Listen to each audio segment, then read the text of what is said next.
hana mamlaka kimaadili wala kisiasa kuunda chombo cha kuchunguza uhalifu mkubwa uliofanywa na utawala wake dhidi ya raia waliokuwa wakidai haki zao za kidemokrasia na za kikatiba.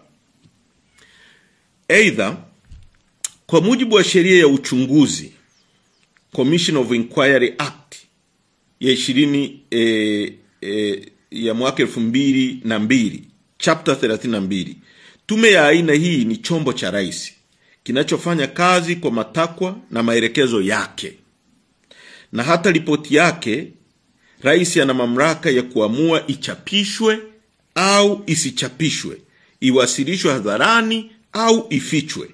Kwa mantiki hiyo, si chombo huru na hakiwezi kutoa ukweli wala haki katika mazingira ambapo serikali ndiyo inayotuhumiwa mtuhumiwa mkuu. Zaidi ya hapo, haiwezekani mtuhumiwa akajichunguza mwenyewe halafu tutarajie haki. Serikali ya Samia ndiyo iliyoasisi, kuratibu, kutekeleza mauaji, utekaji, mateso, ubakaji, unyanyasaji, ukiukwaji mpana wa haki za binadamu. Wote walioteuliwa ndani ya tume hiyo waliwahi kuwa au ni watumishi wa serikali na wanachama wa CCM, jambo ambalo kimsingi linakiuka kanuni ya kimsingi kwamba ni tume huru, haipaswi kuwa na uhusiano wowote na serikali wala chama tawala.